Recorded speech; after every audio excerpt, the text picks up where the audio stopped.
अल्हम्दुलिल्लाहि नहमदुहु व नस्तईनुहु व नस्तगफिरुहु व नुमिनु बिहि व नतवक्कलु अलैहि व नऊज़ु बिल्लाहि मिन शुरूरि अनफुसिना व मिन सय्यिआति अअमालिना मन यहदिहिल्लाहु फला मुज़िल्ल लहु व मन युज़लिल्हु फला हादिय लहु व नशहदु अल्ला इलाहा इल्लल्लाहु वहदहु ला शरीका लहु व नशहदु अन्न सय्यिदना व सनदना व शफीअना व हबीबना व नबियना व मुर्शिदना व मौलाना मुहम्मदन अब्दुहु व रसूलुहु सल्लल्लाहु अलैहि व अला आलिहि व अस्हाबिहि व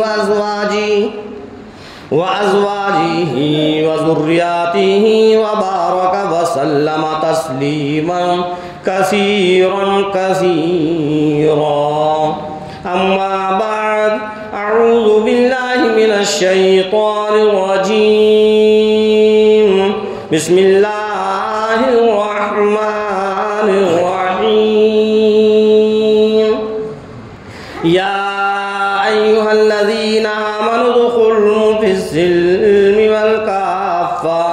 या अय्युहल्लज़ीना आमनु उदख़ुलू फ़िस्सिल्मि काफ़्फ़ा वला तत्तबिउ खुतुवातिश शैतान इन्नहु लकुम अदुव्वुम मुबीन। सदक़ल्लाहुल अज़ीम। अल्लाहुम्मा सल्लि अला मुहम्मद व अला आलि मुहम्मद कमा सल्लैता अला इब्राहीम व अला आलि इब्राहीम इन्नका हमीदुम मजीद। अल्लाहुम्मा बारिक अला मुहम्मद व अला आलि मुहम्मद कमा बारकता अला इब्राहीम व अला आलि इब्राहीम इन्नका हमीदुम मजीद। मोहतरम हज़रात, सामीन इकराम, अज़ीज़ साथियों, अल्लाह तबारक ताला ने सारी की सारी इंसानियत को बनाया और इंसान की ज़रूरतों को बनाया।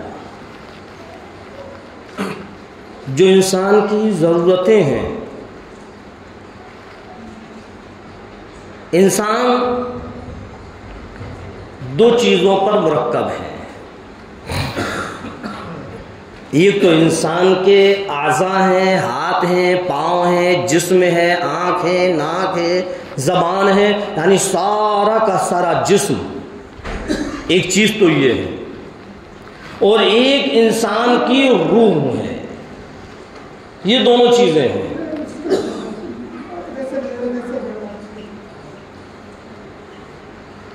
और इन दोनों चीज़ों की जो ज़रूरतें हैं, अल्लाह ने उन ज़रूरात को भी बना दिया। मिसाल के तौर पर जो जिस्म है, उसके लिए खाना है, पीना है, मकान है, कपड़े हैं।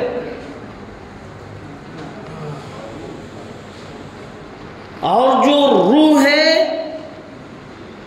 उसके लिए अज़कार हैं, कुरान करीम है, नमाजें हैं, अल्लाह के अहकाम हैं।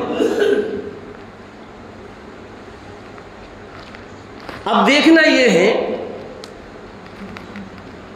कि हम और आपको जब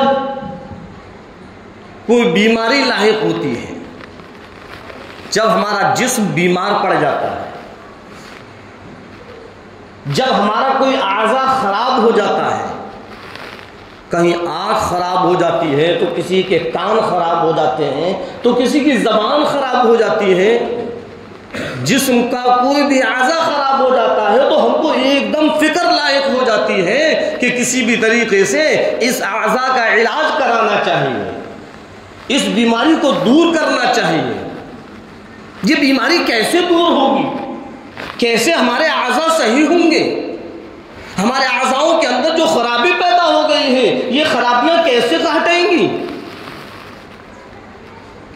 अगर किसी की आंख खराब हो जाती है तो उस आंख को सही करने के लिए वो लाखों रुपया खर्च कर देता है। अगर किसी का हाथ खराब हो जाता है तो हाथ को लेकर वो डॉक्टरों के पास जाता है, उसमें डॉक्टर से कहता है जितना चाहो रुपया खत्म हो जाए इसकी परवाह नहीं है, बस मेरा हाथ सही हो जाए। हाँ, कान है, अगर कान के अंदर कोई खराबी हो जाती है तो इंसान परेशान हो जाता है। हकीमों के पास जाता है, डॉक्टरों के पास जाता है और कहने लगता है डॉक्टर साहब मेरे कान सही हो जाएं, पैसे की परवाह नहीं, मैं सुन नहीं सकता, मेरे कान की बीमारी को दूर कर। जिस्म का कोई भी आज़ा अगर खराब हो जाए और जिस्म के आज़ा में कोई खराबी पैदा हो जाए तो हमको ऐसी फिक्र लायक हो जाती है कि जब तक वो चीज सही ना हो, जब तक वो खराबी ना हटे, हमको बेचैनी रहती है, हमको सुकून नहीं मिलता। 15वीं सदी के लोगों याद रखना, जिस तरीके से जिस्म बीमार होता है, जिस तरीके से जिस्म के आज़ाओं के अंदर खराबी हो जाती है, इसी तरीके से रूह भी बीमार पड़ जाती है, रूह भी खराब हो जाती है, रूह के अंदर भी खराबी पैदा हो जाती है। और याद रखना, जब रूह के अंदर खराबी पैदा हो जाती है, जब रूह बीमार पड़ जाती है, उसका भी इलाज है, हमें उसकी फिक्र नहीं, कभी हमने सोचा नहीं, कभी पूछा नहीं कि आखिर ये रूह परवरदिगार आलम ने जो डाली है, अगर ये बिगड़ जाए तो इसका बिगाड़ कैसे खत्म होगा, अगर ये बीमार पड़ जाए तो इसकी बीमारी कैसे खत्म होगी। जिस्म से ज्यादा खतरनाक रूह का बिगड़ना है। अगर इंसान जिस्म की बीमारी के अंदर पड़ गया और वो खत्म हो गया, चला गया, दुनिया से खत्म, कुछ तो ऐसी बीमारी है कि उसको शहादत का मर्तबा मिल जाता है, लेकिन याद रखना अगर रूह बिगड़ गई, रूह खराब हो गई, रूह के अंदर खराबी पैदा हो गई और फिर वो दुनिया से चला गया तो उसने अपने जहन्नम बना ली। असल बिगाड़ का जो मामला है और उस बिगाड़ की फिक्र करने का जो मामला है वो रूह का है, जिसकी तरफ हम और आपका ध्यान नहीं जाता।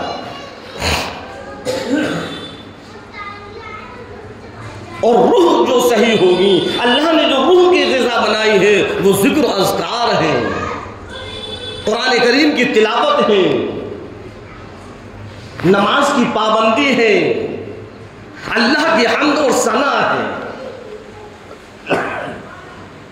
और दुनिया के अंदर जमीन के ऊपर जितनी भी मखलूक़ात हैं सब अपनी अपनी ज़बान में अल्लाह की हम्द और सना करते रहते हैं।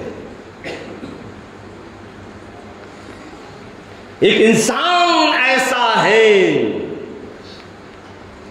जो अल्लाह का नाफरमान बन जाता है, अल्लाह की हम्द और सना से पीछे हट जाता है, अल्लाह का जिक्र अज़कार करने का उसके पास वक्त नहीं है।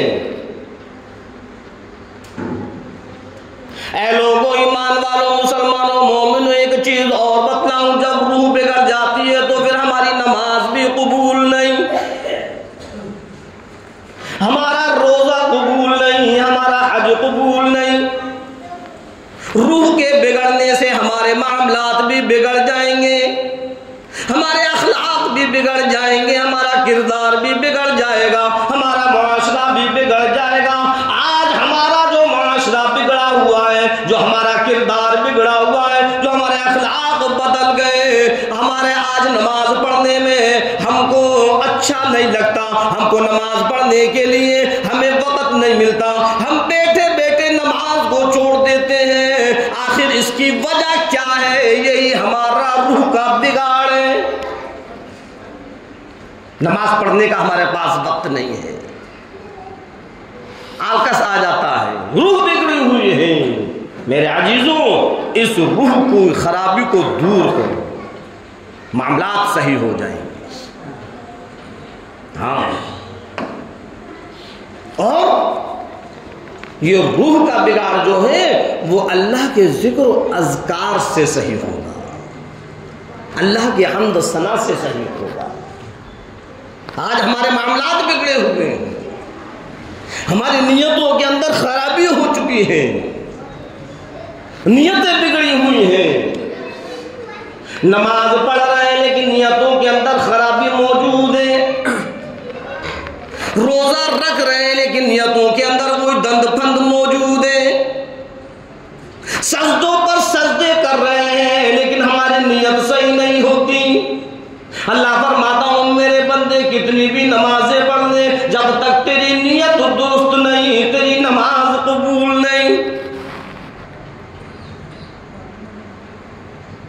गौर करो, गौर करो, आखिर क्या वजह है, क्या वजह है जो आज हमारे ऊपर हालात आ रहे हैं, परेशानियां आ रही हैं।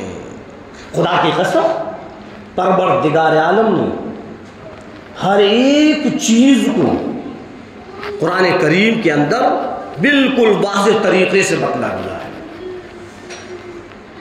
पहले हम अपनी नियतों को सही करें, जो हमारी नियतों के अंदर बिगाड़ पैदा हो गया है, जब हमारी नियतें दुरुस्त हो जाएंगी हमारे मामलात दुरुस्त हो जाएंगे, हमारी रूह की खराबी खत्म हो जाएगी।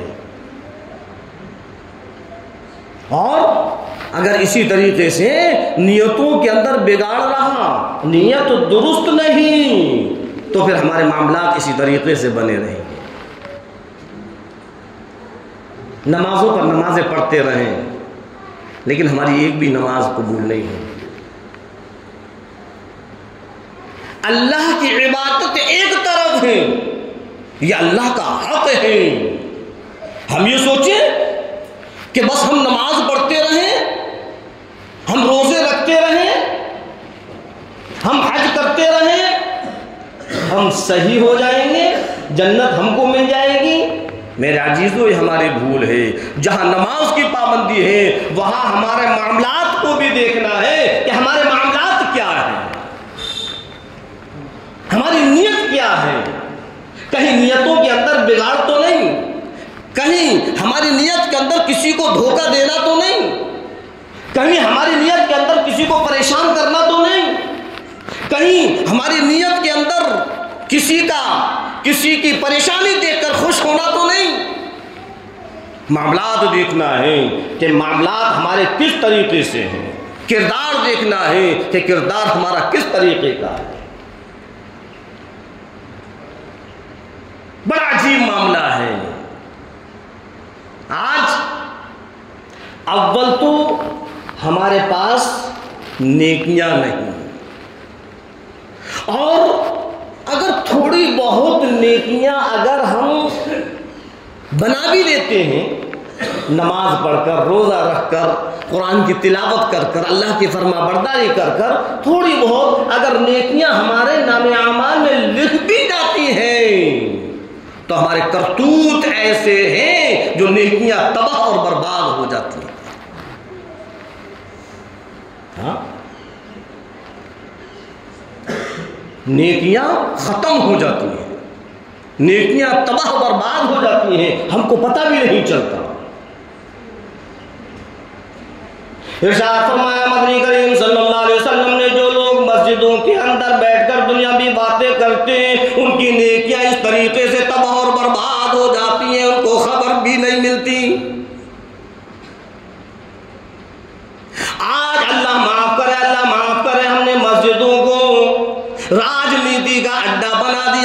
राजनीति की बातें भी मस्जिद के अंदर, दुनियावी बातें भी मस्जिद के अंदर, कारोबारी बातें भी मस्जिद के अंदर, जो बात करने का बाहर वक्त नहीं, 4 लोग मस्जिद के अंदर बैठे, लाओ सही तुमसे मुलाकात हुई, ऐसा है, यूं है, वो है, बस हमने दुनियावी बातें करना शुरू कर दी। फरमाया मदनी करीम सल्लल्लाहु अलैहि वसल्लम ने, नेकियां खत्म हो जाती हैं, नेकियां बर्बाद हो जाती हैं, नेकियां तबाह हो जाती हैं, हमें पता ही नहीं है। अभी नमाज पढ़कर जो हमारे नामे आमाल में नेकियां लिखी गई, दुनियावी बात करने से अल्लाह ने वो नेकियां मिटा दी। ऐ मुसलमानों, इस नेकियों की कदर करो, इस नेकियों की कीमत को पहचानो। खुदा की कसम, एक नेकी इतनी कीमती है, इतनी कीमती है, ये दुनिया क्या, दुनिया की सारी चीजें क्या, दुनिया के जमीन आसमान है, इनके अंदर जितनी भी चीजें हैं उससे भी बढ़कर ये नेकी। और आज हम अपनी उन नेकियों को यूं ही बर्बाद कर देते हैं। 3 चीजें बतलाई मैंने। पहली चीज बतलाई कि रूह जो हमारी बिगड़ी हुई है, उस रूह की फिक्र करें कि हमारी रूह के अंदर से बिगाड़ खत्म कैसे हो, और वो है जिक्र अज़कार, अल्लाह के हम्द व सना।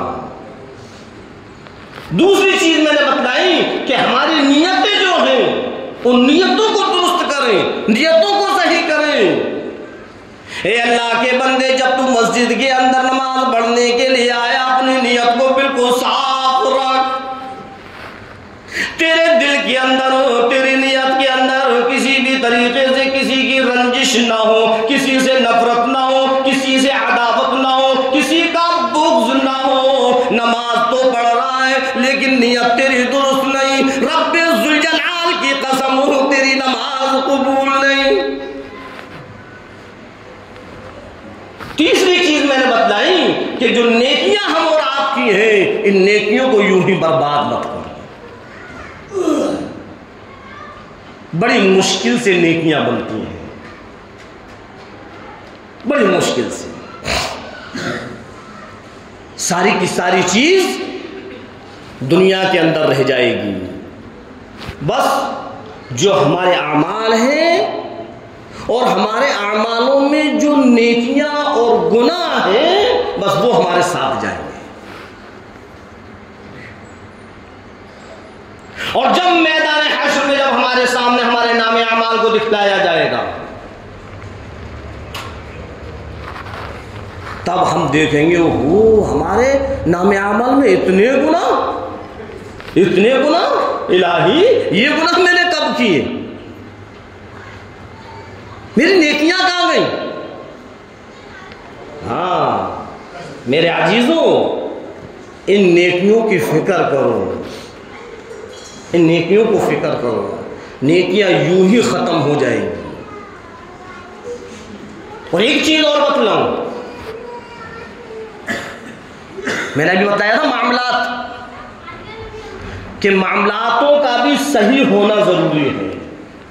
मामलात सही नहीं तो फिर अल्लाह के रसूल सरकार दो आलम सल्लल्लाहु अलैहि वसल्लम की उस हदीस पर गौर करूं, जो सरकार दो आलम सल्लल्लाहु अलैहि वसल्लम ने सहाबा इकराम को, सारे के सारे ईमान वालों को नसीहत फरमाई और फरमाया कि देखो, अपने मामलात में, अपने कारोबार में दीन को उजागर करो। कौन कह रहा है? सरकार फरमा रहे हैं, दीन को उभारो। तुम्हारे मामलात इस तरीके से हो कि तुम्हारे मामलात से दीन नजर आ रहा हो, तुम्हारे कारोबार इस तरीके से हो कि तुम्हारे कारोबार से दीन नजर आ रहा हो, तुम्हारे अखलाक इस तरीके के हो कि तुम्हारे अखलाक से दीन झलक रहा हो, तुम्हारा मुआशरा इस तरीके से हो कि तुम्हारे मुआशरे से दीन झलक रहा हो, तुम्हारा किरदार इस तरीके का हो कि तुम्हारे किरदार से दीन झलक रहा हो। इरशाद फरमाया मदनी करीम सल्लल्लाहु अलैहि वसल्लम ने, ऐ सहाबाओं,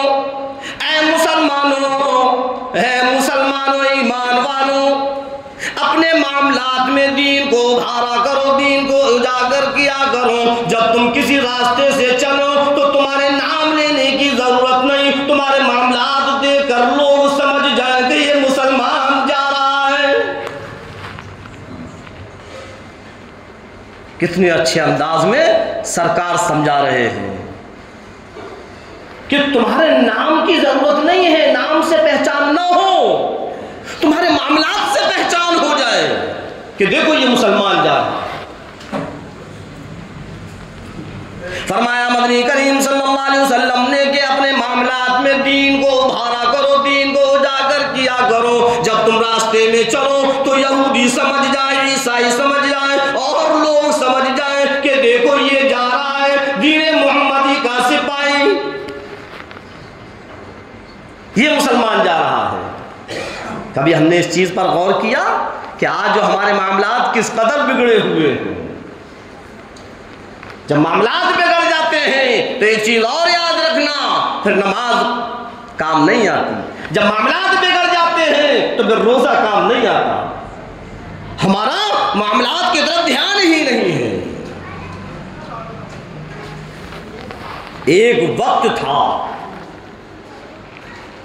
कि लोग दूर से मुसलमान को पहचान लिया करते थे कि ये मुसलमान है, उसकी गुफ्तगू से पहचान लिया करते थे, उसकी आदत और अखलाक से पहचान लिया करते थे, उसके किरदार से पहचान लिया करते थे, उसके मामलात से पहचान लिया करते थे, उसके मुआशरे से पहचान लिया करते थे कि हो या ना हो ये मुसलमान नजर आ रहा है।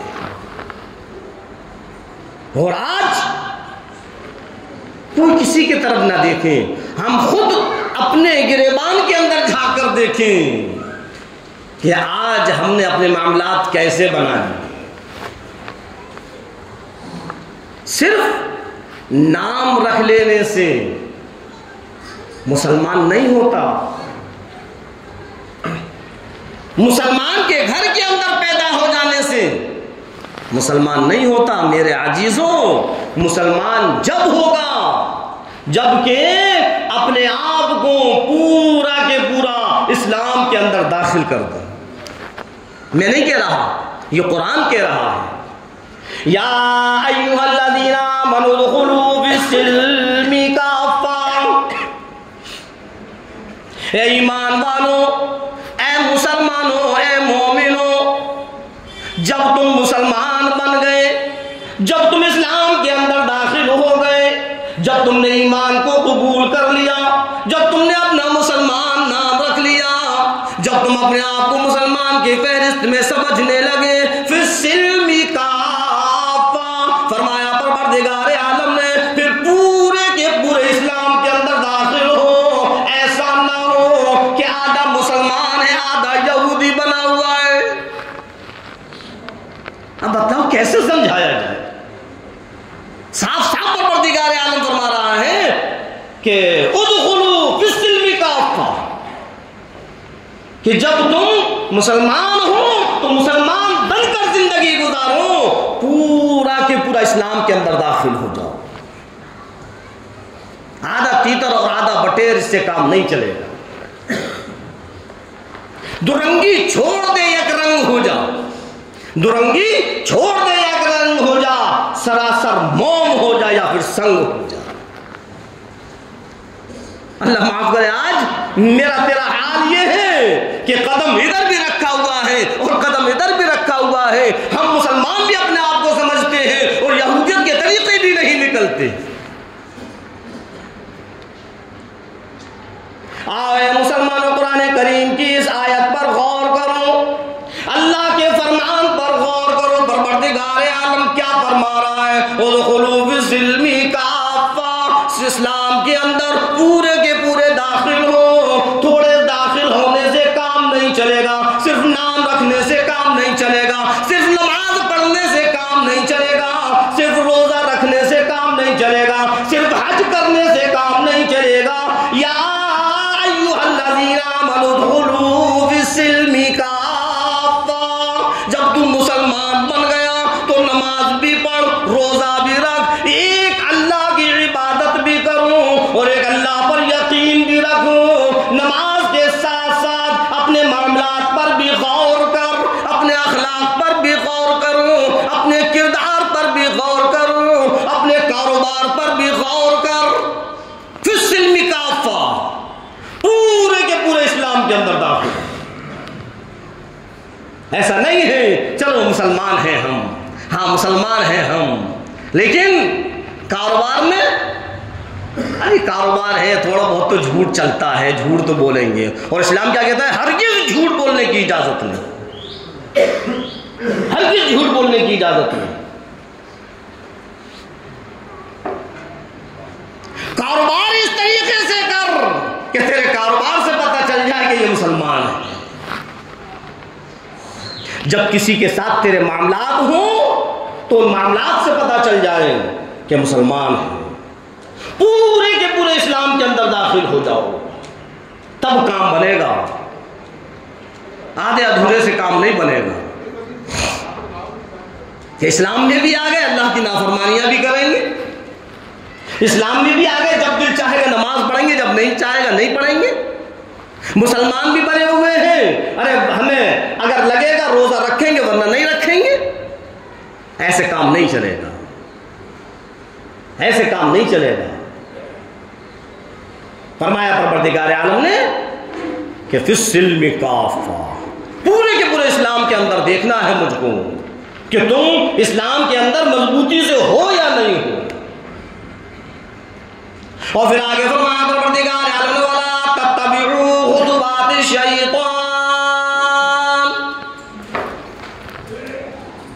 जब तुम इस्लाम के अंदर दाखिल हो गए, जब तुम मुसलमान बन गए, जब तुमने मजहब इस्लाम को इख्तियार कर लिया, वला तत्तबिउ खुतुवात शैतान, फिर शैतान के नक्शे कदम की इत्तिबा मत करना।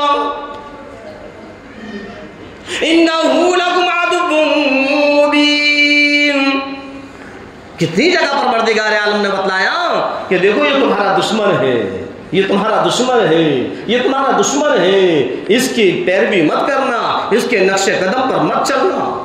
लेकिन आज हम और आप हैं कि जब चाहते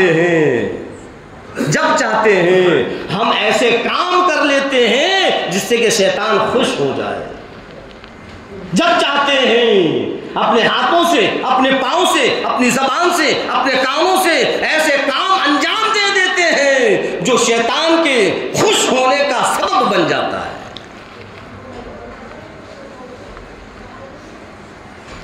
मामलात सही रखो, अपने अखलाक सही रखो, नियतों को सही रखो।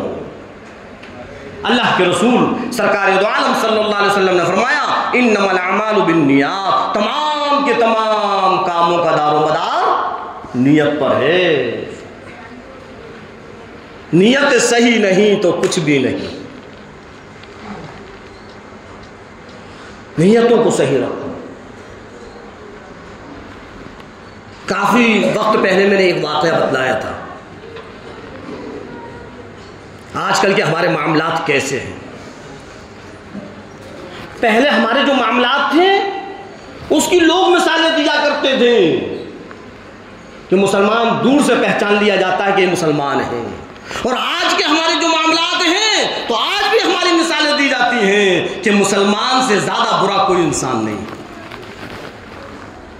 आज भी हमारी मिसालें दी जाती हैं। बताया था मैंने एक वाकया कि एक शख्स बाहर कारोबार करने के लिए गया, मजदूरी करने के लिए गया। उसने जो मजदूरी जो की और उसको जो उसमें इनकम और जो पैसा और जो रुपया उसको मिला तो वो अपने उसी मालिक के पास इकट्ठा कर लिया करता था कि मैं रखूंगा, मेरे पास खर्च हो जाएगा, जब मैं अपने घर जाऊंगा तब मैं आपसे ले जाऊंगा, ये मेरा पैसा अपने पास जमा रखूं। करते करते करते करते एक वक्त गुजर गया। जब उसने ये सोचा कि अच्छा खासा रुपया अब जमा हो गया होगा, लाओ अपने रुपये को लेकर मैं अपने घर जाऊं।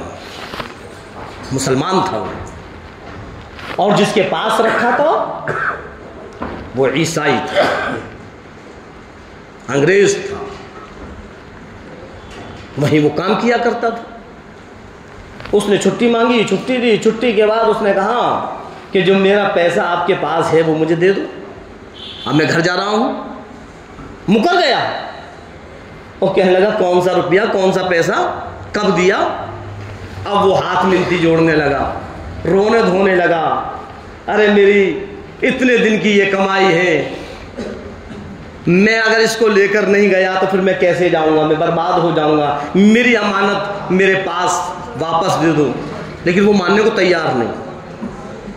अब उसका रोना धोना देख कर किसी एक दूसरे ईसाई को तरस आ गया और उसने चुपके से उसको बुलाया और कहा कि देख, ये सामने जो गिरजा घर है इसके अंदर जो पादरी है उसके पास जाकर इसकी शिकायत करना कि फिर पैसा मिल जाएगा। क्या? हाँ मिल जाएगा। अब सुनने की बात है, गौर करना। जब वो पादरी के पास पहुंचा और पादरी से उसने सारे हालात को बतलाया और कहा कि ऐसे ऐसे मैंने इसके पास अमानत रखी थी और अब मेरे घर जाने का वक्त हो गया, मैं जब मांग रहा हूं तो ये मुझको नहीं दे रहा। तो पादरी ने एक कागज पर कुछ लिखा और कहा कि आप पैसा मत मांगना, ये कागज जाकर उसको दे देना, आपका पैसा आपको मिल जाएगा। और जब वो पहुंचा तो फिर वो ईसाई जो था वो एकदम गुस्से में, फिर आ गया तो मेरे पास, तो आगे आप इसको पढ़ लीजिए। जैसे ही उसने वो कागज पढ़ा है, वो कागज पढ़ते ही उसने कागज को बंद किया और चुपचाप गया और जाने के बाद वो सारी की सारी रकम लाया और वो रकम लाकर उसके हवाले कर दी कि लीजिए। बड़ा हैरान, कहने लगा कि मैंने इतनी आजिज़ी इनकिसारी की, मैं इतना रोया, इतना चीखा चिल्लाया, तो तुमको तरस नहीं आया मेरे ऊपर? और कहने लगा कि जरा ये तो बतलाओ, इस पादरी ने इस पर्चे के अंदर क्या लिखा? इसको देख कर तुमने मेरा सारा का सारा रुपया वापस कर दिया। ईसाई कहने लगा चल चल यहां से दूर हो, तुझे इसकी कोई जरूरत नहीं, क्यों पूछता है, क्या वजह है? मुसलमान कहने लगा नहीं नहीं, मैं पैसा जब लूंगा जबकि तुम ये बात बतला दो, आखिर इस पर्चे में लिखा क्या है, क्या है इसमें जो आपके पादरी ने आपको दिया और आपने फौरन उस पर अमल कर लिया? कि पूछना चाहता है कि हाँ। तो उसने पढ़कर सुनाया कि इसमें लिखा हुआ है कि तू ईसाई है, मुसलमान कब से हो गया? गौर करना, उस पर्चे में क्या लिखा उसने कि तू ईसाई है, मुसलमान कब से हो गया? अगर तू ईसाई है, ईसाई बनकर रहना चाहता है तो उसका पैसा वापस कर दे। अमानत में खयानत करना, लोगों के साथ दंड फर्द करना, लोगों को परेशान करना, लोगों के दिलों को दुखाना, यह मुसलमान का काम है, ईसाई का काम नहीं। अंदाजा लगा। अल्लाह माफ करे, अल्लाह माफ करे। आज हमारे किरदार और हमारे मामलात और हमारा मुआशरा इस कदर बिगड़ गया कि लोग हमारी मिसालें देने लगे, अरे ये दंड फंद करना तो मुसलमान का काम है, गाली गलौज करना तो मुसलमान का काम है, मुसलमान से बेहतर कोई गालियां नहीं बक सकता, मुसलमान से बेहतर कोई मकर फरेब नहीं कर सकता। गौर करें, जब तक हमारे मामलात नहीं सुधरेंगे, जब तक हमारे अखलाक नहीं सुधरेंगे, जब तक हम अपने मुआशरे को सही नहीं करेंगे, इसी तरीके से हमारे ऊपर परेशानियां आती रहेंगी। ये हमारे अमाल की करतूत है, ये हमारी बदअमालियों की वजह है जो आज मुसलमान पर चारों तरफ से परेशानियों के अंबार लगे हुए हैं। कहीं मुसलमान पिट रहा है तो कहीं जेलों के अंदर जा रहा है, कहीं किसी तरीके से परेशान किया जा रहा है तो कहीं किसी इल्जाम पर गिरफ्तार किया जा रहा है। किसी की कोई गलती नहीं। मेरे अजीजों, मेरी माँ और बहनों, मेरे दोस्तों, मेरे नौजवान साथियों, कान खोल कर सुन लो, ये हमारे बदअमालियों की वजह है जो आज हमारे ऊपर परेशानियों का अंबार लगा हुआ है।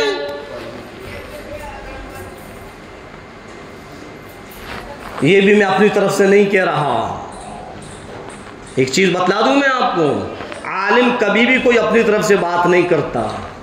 या तो वो कुरान से मुताल्लिक होगी बात या हदीस से मुताल्लिक होगी। तो जो मैंने अभी एक बात बतलाई कि आज जो हम पर परेशानियां आ रही हैं, जो आज माहौल के अंदर जो खराबियां पैदा हैं, जो जगह जगह जो फसादात मचे हुए हैं, ये सब हमारी बदआमालियां और हमारी करतूत की वजह से है, जो हमारे हाथों से बदआमालियां हो रही हैं। अल्लाह रब्बुल इज्जत फरमा रहा है, उठा कर देखो सूरह रूम की 41वीं आयत को, साफ साफ परवरदिगार आलम का फरमान है, ज़हरल फसादु फिल बर्रि वल बहर,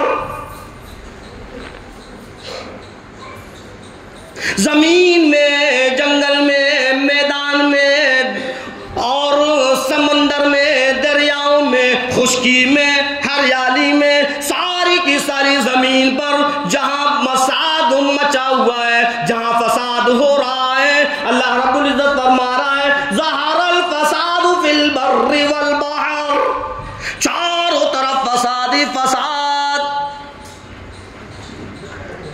इधर भी फसाद है, उधर भी फसाद है, इधर भी बिगाड़ है, उधर भी बिगाड़ है। क्यों? बिमा कसबत अयदीन नास, ऐ लोगों ये फसाद किसी और की वजह से नहीं। अल्लाह कभी भी किसी को मुश्किल में नहीं डालता, अल्लाह किसी पर कभी भी कोई परेशानी नहीं डालता। अरे अल्लाह तो रहमुर राहिमीन है, अल्लाह तो अपने बंदों पर बड़ा रहम करने वाला है। इलाही, फिर ये फसाद कैसा, फिर ये खराबियां कैसी, फिर ये मार पीट कैसी, फिर ये परेशानियों पर परेशानियां कैसी।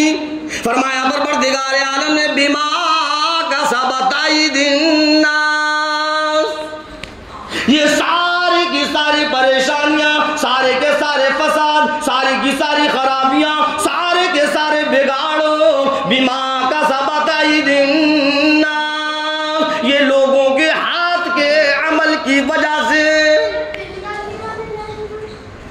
जो इंसानों के हाथ के अमाल की वजह है, जो आज हमारे हाथों से बदआमालियां हो रही हैं। अल्लाह फरमा रहा है, जब इंसान बदआमालियों पर आ जाता है, जब उससे बदआमालियां शुरू हो जाती हैं, तो फिर इसी तरीके से खराबियां पैदा हो जाती हैं। हाँ, और हमारी ये बदआमालियों की वजह से जो हमारे ऊपर परेशानियां, मुसीबतें, तकलीफें जो आ रही हैं, ये तो बस चंद दिनों के लिए हैं। असल इसकी सजा तो परवरदिगार आलम, जो हमारी जो हमसे बदआमालियां हो रही हैं, असल सजा तो परवरदिगार आलम क़यामत के दिन देगा, मैदान हश्र में देगा, जो हम बदआमालियां लेकर जाएंगे। कभी कभी परवरदिगार आलम दुनिया के अंदर दिखला देता है। हाँ, उसको भी अल्लाह ने फरमाया लियुज़ीक़हुम बअज़ल्लज़ी अमिलू लअल्लहुम यरजिऊन। कभी कभी हम दुनिया के अंदर मजा चखा देते हैं ताकि तुम्हारे अंदर खौफ पैदा हो जाए और फिर तुम अल्लाह की तरफ रुजू कर लो, फिर तुम अपनी बदआमालियों से बाज आ जाओ, फिर तुम अल्लाह से तौबाएं कर लो। लअल्लहुम यरजिऊन। कभी कभी हम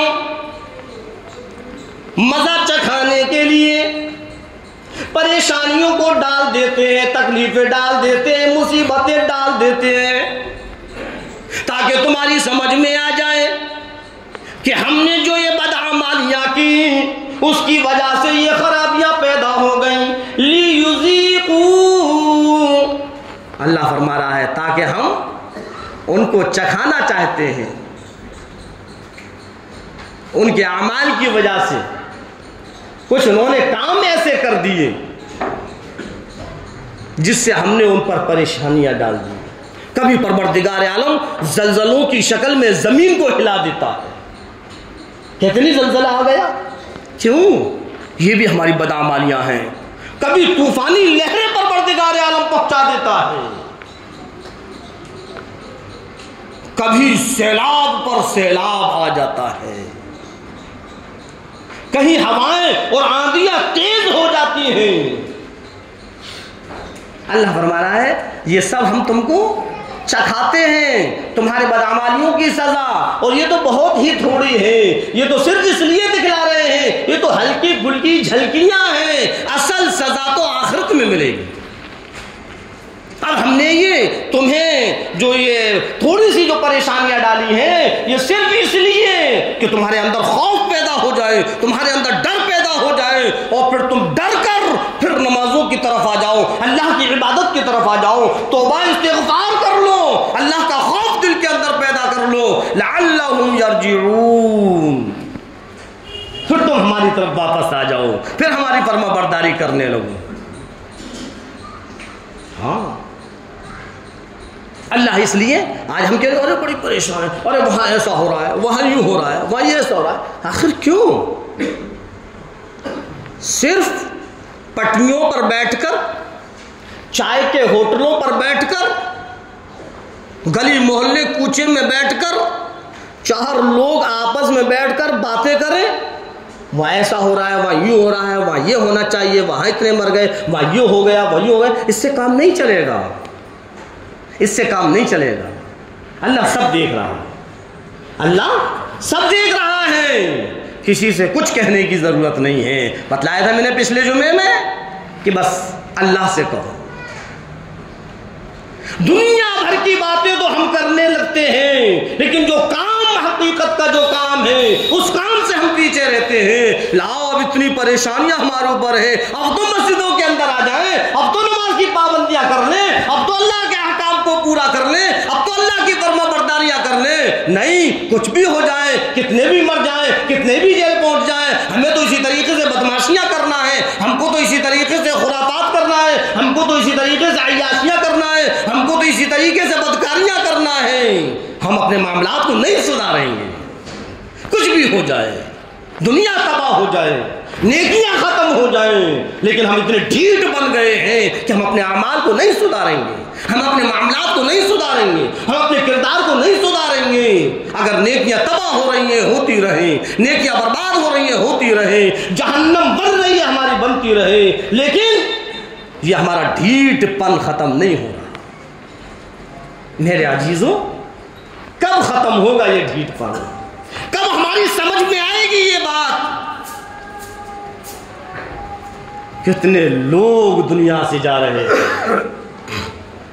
अपने अमाल पर गौर करो, अपने अमाल पर गौर करो।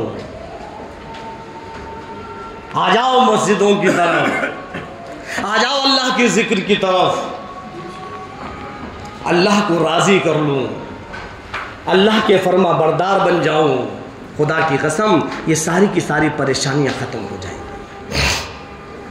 हाँ, और अगर हम इसी तरीके से ढीठ बने रहें, अपनी आंखों से देख रहे हैं कि फुला जगह ऐसा हो गया, फुला जगह ऐसा हो गया, वहाँ ऐसा हो गया, एक दिन वो आएगा कि हमारे यहाँ भी ऐसा हो जाएगा। फिर क्या करेंगे हम?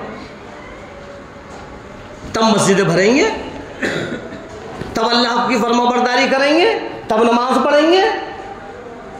नहीं मेरे अजीजों, जैसा अपना दर्द हमें महसूस होता है, इसी तरीके से कहीं भी कोई भी फसादात हैं और वहाँ अगर कोई परेशानियों के अंदर मुब्तला है, तो उनका दर्द भी हमारे सीने के अंदर इसी तरीके से होना चाहिए जिस तरीके से अपना दर्द अपने सीने के अंदर होता है।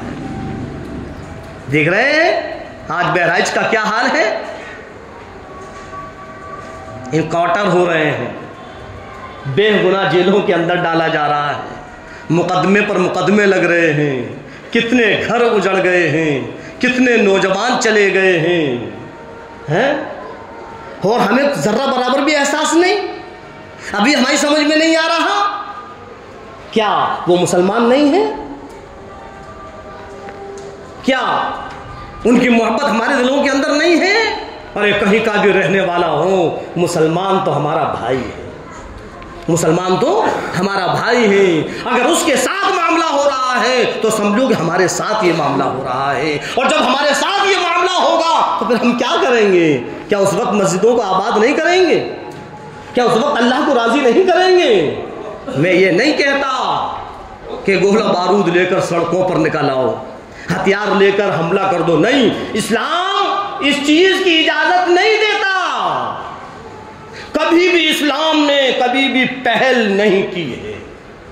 ये हमारी गलत फहमियां हैं। हमें जो इस्लाम इजाजत देता है वो इस चीज की इजाजत देता है कि मस्जिदों के अंदर आकर अल्लाह को राजी करो। हमारी बहन बेटियां और माएँ हैं वो अपने घरों में मुसल्लों पर बैठकर अल्लाह को राजी करें। और जितनी भी खुराफातें, जितनी भी बदमाशियां, जितनी भी बदकारियां, जितनी भी बदफेलियां हमारे आमालों के अंदर हैं, उनसे अल्लाह से तौबाएं करें। हाँ, और फिर देखें, फिर अल्लाह की मदद आएगी, फिर अल्लाह की मदद आएगी। और इंशाअल्लाह ऐसी मदद आएगी, ऐसी मदद आएगी कि सब उस मदद को अपनी आंखों से देखेंगे। लेकिन आएगी जबकि हम अल्लाह को राज़ी कर लेंगे, अपनी बदअमालियों से तौबाएं कर लेंगे। ये ज़बान है, ज़बान, ये मुंह है, जब चाहे जैसे चाहे चला दें। ज़बान चलाने से काम नहीं चलेगा। कोई भी ऐसा काम अपने हाथों से ना हो जो कि हम हुकूमत की गिरफ्त में आ जाए। हाँ, माहौल को देखा जाता है। हम हुकूमत हमारी दुश्मन नहीं है, हम उसको दुश्मन नहीं कहेंगे। सबसे बड़ा दुश्मन जो है वो हमारी बदआमलियां हैं। हम अपनी बदआमलियों पर गौर करें। सबसे बड़ी हुकूमत तो परवरदिगार आलम की है कोई उससे बड़ा हाकिम? उससे बड़ा हाकिम कोई नहीं है। सारी हुकूमतें उसके नीचे हैं। जब वो राजी हो जाएगा सब सही हो जाएंगे। अल्लाह रब्बुल इज़्ज़त हम और आपको कहने और सुनने से ज़्यादा अमल करने की तौफीक अता फरमाए। व मा अलैना